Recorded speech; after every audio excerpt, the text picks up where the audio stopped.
Hello friends, welcome back to MD Kitchen. ಎಲ್ಲ ಥರ ಪಾಯಸ try ಮಾಡಿರ್ತೀರಾ.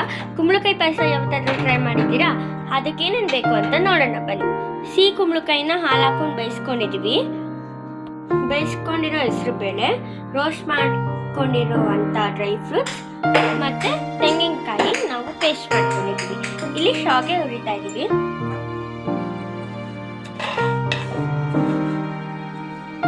ಶಾವಿಗೆನ ಬೇಯಕ್ಕೆ ಇಟ್ಕೊಂಡಿದ್ದೀವಿ ನೀರು ಹಾಕೊಂಡು. ಈ ಕುಂಬಳಕಾಯಿನ ಏನು ನಾನು ತೋರಿಸಿದ್ನೆಲ್ಲ ಹಾಲಲ್ಲಿ ನೆನೆಸಿಟ್ಕೊಂಡಿದ್ರಿ ಬೇಯಿಸ್ಬಿಟ್ಟು ಅಂತ ಸ್ಮ್ಯಾಶ್ ಮಾಡ್ಕೊಂಡಿದ್ದೀವಿ.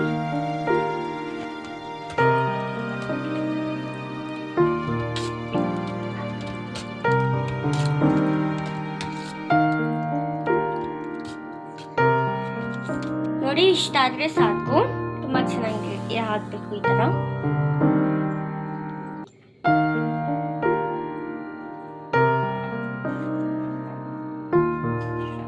ಒಂದು ಕುಕ್ಕರ್ ಇಟ್ಕೊಂಡಿದ್ದೀವಿ. ನೀವು ಬಾಂಡಿ ಹತ್ರ ಇಟ್ಕೊಬೋದು.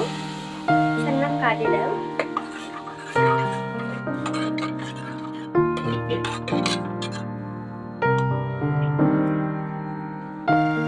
ಬೇಯಿಸಿಕೊಂಡಿರೋ ಹೆಸರು ಬೇಳೆ,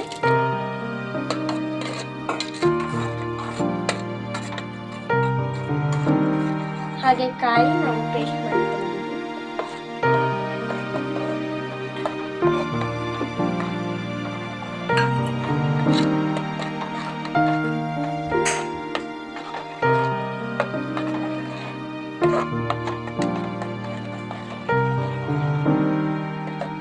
ಈ ಕುಂಬಳಕಾಯಲ್ಲೇ ಒಂದು ಸ್ವಲ್ಪ ಸ್ವೀಟ್ ಇರುತ್ತೆ, ಆದ್ರೆ ಒಂದು ಸ್ವಲ್ಪ ಸಕ್ಕರೆ ಹಾಕೊಳ್ಳಿ. 2 ಕಪ್ ಸಕ್ಕರೆ ಹಾಕೊಂಡಿದ್ದೀವಿ ನಾವು. ಚಿಕ್ಕ ಕಪ್ಪಲ್ಲಿ ನಾವು ಹಾಕೊಂಡಿದ್ದೀವಿ ಸಕ್ಕರೆ. ಯಾಕಂದ್ರೆ ಸಿಹಿ ಕುಂಬಳಕಾಯಲ್ಲೇ ಒಂದು ಸ್ವಲ್ಪ ಸ್ವೀಟ್ ಇರೋದ್ರಿಂದ ಅದಕ್ಕೆ. ಎಲ್ಲ ಬೇಯಿಸಿರೋದ್ರಿಂದ ಏನು ಜಾಸ್ತಿ ಬೇಯಿಸೋ ಅವಶ್ಯಕತೆ ಇಲ್ಲ. ಇವಾಗ ಬೇಯಿಸಿಕೊಂಡಿರೋ ಶಾವಿಗೆ ಹಾಕೊಂತ ಇದೀವಿ. ಒಂದು ಕುದಿ ಬಂದ್ರೆ ಸಾಕು. ನೋಡಿ, ನಾವು ಏನು ಕಲರ್ ಏನು ಆ್ಯಡ್ ಮಾಡಿಲ್ಲ. ಹೆಂಗ್ ಚೆನ್ನಾಗಿ ಕಲರ್ಫುಲ್ ಆಗಿ ಕಾಣ್ತಾ ಇದೆ ಅಂತ. ನಾವು ಶಾವಿಗೆ ಹಾಕೊಂಡಿದ್ದೀವಿ. ನೀವು ಬೇಕಾದ್ರೆ ಶಾವಿಗೆ ಸ್ಕಿಪ್ ಮಾಡಿ. ನಮ್ಗೆ ಜಾಸ್ತಿ ಬೇಕಾಗಿರೋದ್ರಿಂದ ಶಾವಿಗೆನ ಹಾಕೊಂಡಿದ್ದೀವಿ. ನಿಮ್ಗೆ ಜಾಸ್ತಿ ಬೇಕಾದ್ರೆ ಶಾವಿಗೆನ ಹಾಕೊಳ್ಳಿ. ಇದಕ್ಕೆ ನೀವು ಡ್ರೈ ಫ್ರೂಟ್ಸ್ ಕೂಡ ಹಾಕ್ಬೋದು. ನೋಡಿ, ಹಾಕ್ತಿದ್ದೀವಿ.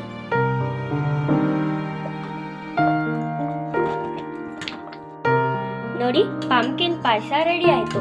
ಎಲ್ಲ ಥರ ಪಾಯಸ ಟ್ರೈ ಮಾಡಿರ್ತೀಯ. ಒಂದ್ಸತಿ ಪಂಪ್ಕಿನ್ ಪಾಯಸನೂ ಟ್ರೈ ಮಾಡಿ ನೋಡಿ. ಟ್ರೈ ಮಾಡಿಬಿಟ್ಟು ಹೆಂಗಿದೆ ಅಂತ ಕಮೆಂಟ್ ಮಾಡಿ.